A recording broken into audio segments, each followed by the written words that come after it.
Welcome back. In this last section, we're going to be talking about series, and all that a series is the sum of the terms of a sequence. So nothing really fancy here. All we're really going to be doing is taking a sequence and adding together the terms in that sequence. We are going to have to introduce some new notation, though, however. When we're talking about a sum of terms of a sequence, we usually use summation notation, sometimes called sigma notation, because in it we're using this symbol, which is the Greek letter sigma.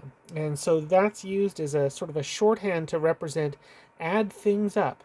So when we write something like this, it's a description to ourselves that we're going to be adding some things up, which are from some sequence, AK, and we're going to be going from term 1 all the way up to term n. So in other words, what we have here is really just a shorthand for writing A1, A2, all the way up to AN, all added together. That this exactly means the same thing. So the sigma notation or the summation notation is a nice little shorthand for when we have a bunch of things that need to be added up, and especially for when we have a formula for what the terms are in that sequence. We do have to be careful here not to just make the assumption that it's always going to begin with term 1 and end with term n. It can begin with whatever number it likes to begin with and end with whatever number it likes to end with. The k here that we're using, we call that the index of that sum, or the index for this sigma notation. And again, that index can go from any number to any number. So it may start at 1, it may not. We have to be careful and always read carefully each time. So if we're evaluating a sum, it's actually not that hard to do, because if we're looking at the first one, this is telling us that we're going to look at the terms of this sequence, going from k equals 1 all the way up to k equals 5. So if we're thinking about that, well, when k is 1, we would have 2 times 1 minus 1. That would be the first term in the sequence. For the second term in the sequence, it would be 2 times 2 minus 1. The third term in the sequence, 2 times 3 minus 1. The fourth term in the sequence, 2 times 4 minus 1. And then the fifth term, when k is 5, we would have 2 times 5 minus 1. Then I just need to simplify things. I've got 1. The next one, 2 times 2 minus 1, that's 3. The next one is 5. The next one is 7. The next one is 9. And there we go. I just need to do a little bit of an arithmetic moment here, and I get 25.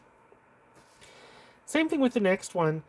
So this is going from k being 0 up to k being 4. So we're going to put in our powers on that 3 all the way from 0 up to 4. So we'll have 1 over 3 to the 0, 1 over 3 to the 1, 1 over 3 squared, 1 over 3 cubed, and 1 over 3 to the 4.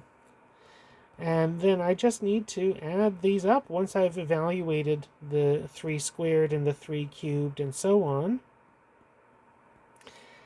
And I find that my sum is 121 over 81.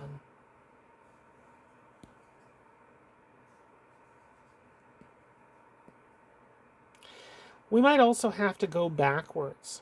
So we've got a sum here, 3 different sums, and I want to express each with sigma notation. So this is kind of the same difficulty that we had when we wanted to go with a list of numbers and come up with a formula for the sequence. It's the same sort of difficulty there. So we kind of have to ask ourselves what these numbers that are the terms of that sum, what they all have in common. So I'm looking here and I've got numbers that are all being raised to powers of 4. I've got 2 being raised to a power of 4, and 3 being raised to a power of 4, and 4 being raised to a power of 4. So if I were describing this, these are just numbers being raised to powers of 4s. So I'm going to say that this is going to be the sequence of numbers being raised to powers of 4, where my numbers are going to start at 2 and end at 5. So I'm going to begin with k being 2 and going all the way up to 5. And that should give me 2 to the 4, 3 to the 4, 4 to the 4, and 5 to the 4 all added together.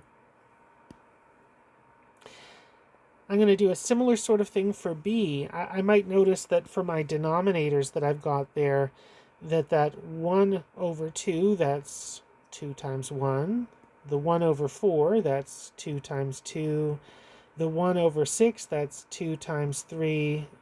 And we have it all the way up to the very last term in our sequence, which is 1 over 2 times n. So if I'm thinking about what's inside my sequence, each term is 1 over 2 times something. And it's going to be 1 over 2 times k, starting with k being 1 and ending with k being n. So this is the sum from k is 1 all the way up to n of 1 over 2k. Last one that I've got here, if we're looking at the powers that I have on the top, the powers are changing. Powers of 3, 4, 5, all the way up to power of 10. The thing that's the constant between all of these terms in this series is that it's 5 to powers, 5 cubed, 5 to the 4, all the way up to 5 to the 10. The other thing that I notice is that my denominators are all just whole numbers that are the same as the powers. 5 cubed over 3, 5 to the 4 over 4, all the way up to 5 to the 10 over 10.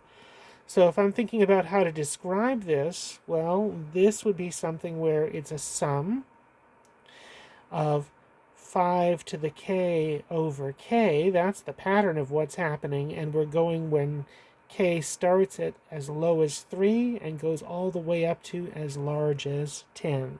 So this is the sum of 5 to the k over k going from 3 to 10.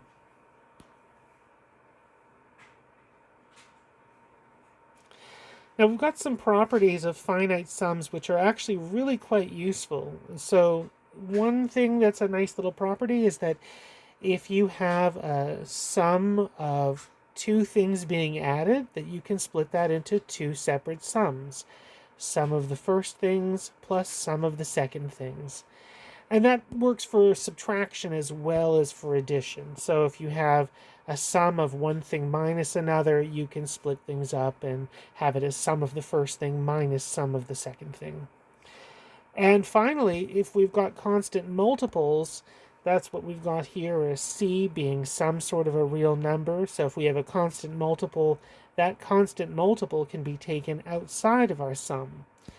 So what these properties do for us, they allow us to simplify things like, for example, if you had something like the sum of k going from 1 to n of 5k squared plus 6k plus 7, you know, courtesy of step number 1 or identity number 1 here, that if we have something plus something else, that we can split them up into separate sums. It would be the sum from 1 to n of 5k squared.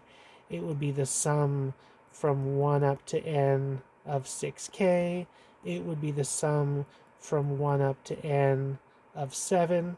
And that for those constant multiples, the 5 and the 6, that I could take those outside of my sum. So that means I could say, well, even one step further, this would be 5 times the sum of k squareds plus 6 times the sum of k. And we could also say for the last one that since 7 is a constant, this is 7 times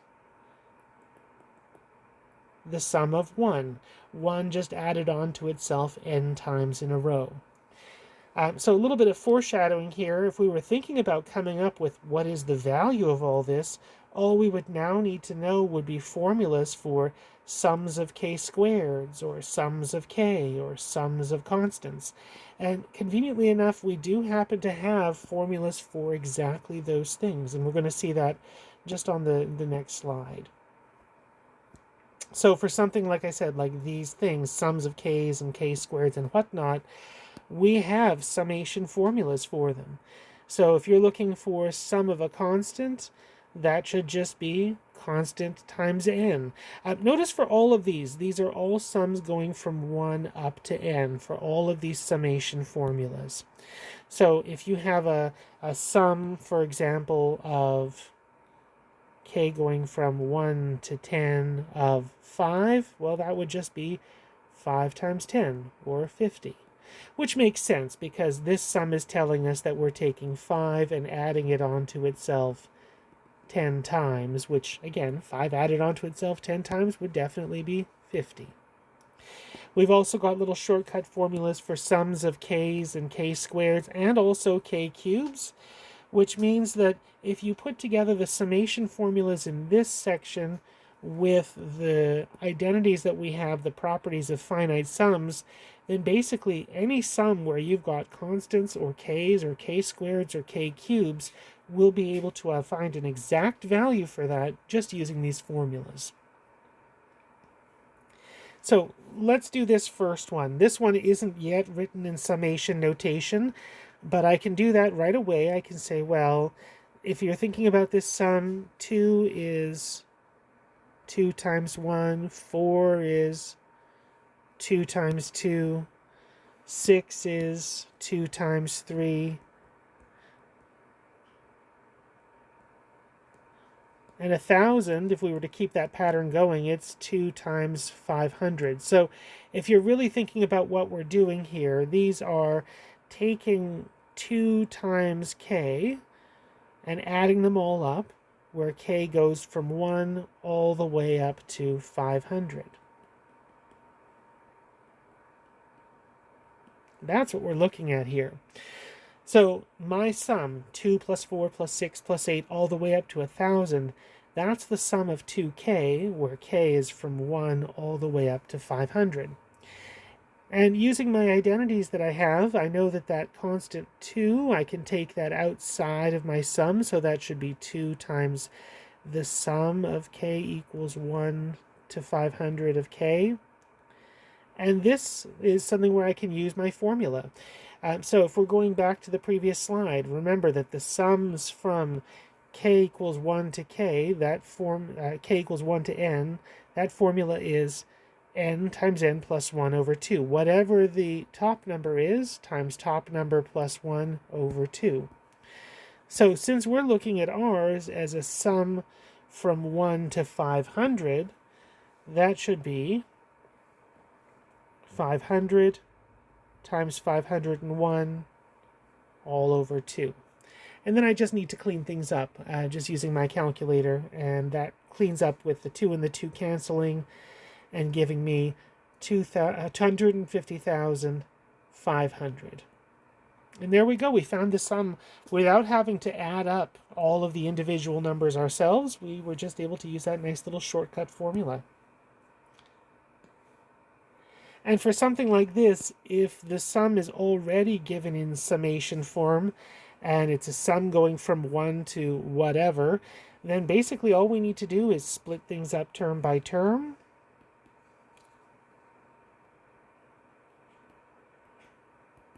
So we have a sum of 3k squared. We'll have minus a sum of 100k. And we'll have plus a sum of 40.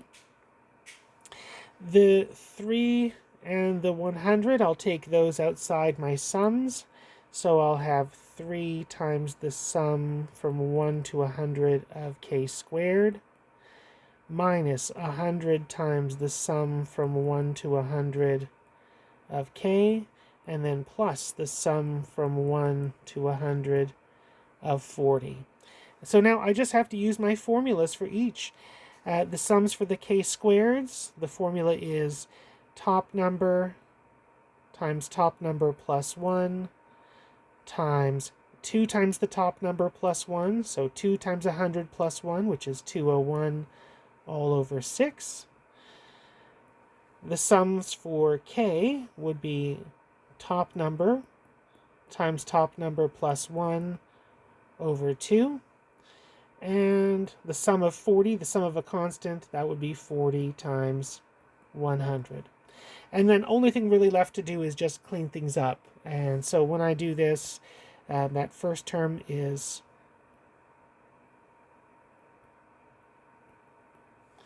there we go, minus 505,000 and plus 4,000, and that cleans up to give me 514,050. And there we go, and there's my sum.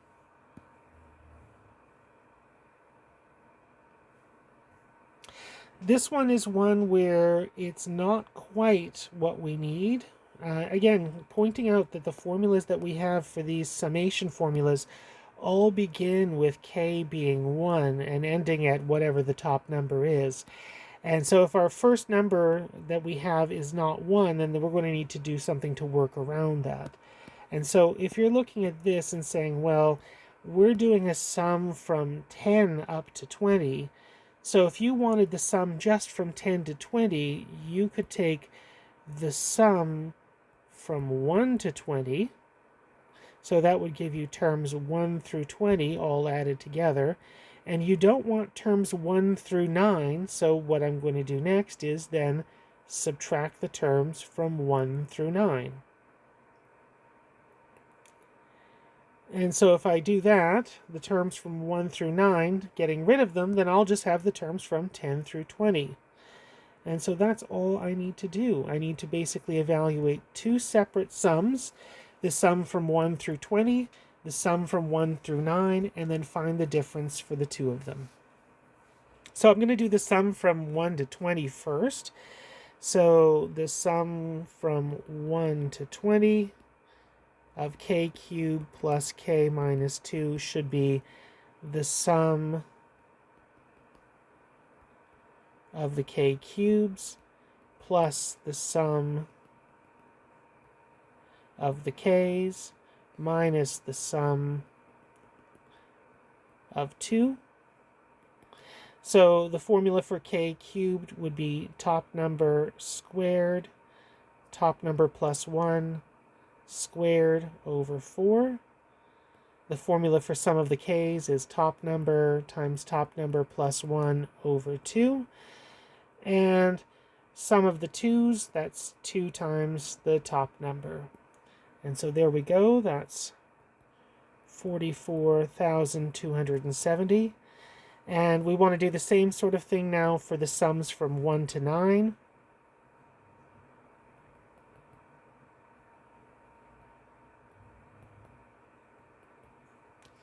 And same sort of an idea, I'll split that up into the sum of the k cubes plus the sum of the k's plus the sum of the 2's.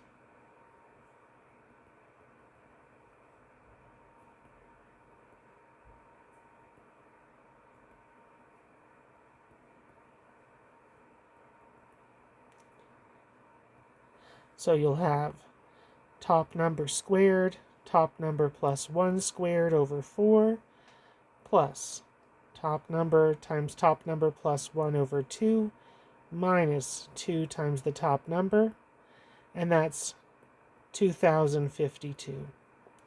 So now that we have those two sums, we can just finish everything off, and we can say, good for us, the answer that we were looking for should be 44,270 minus 2,052, which is 42,218. And so there we go. So our sum from 10 through 20 is 42,218.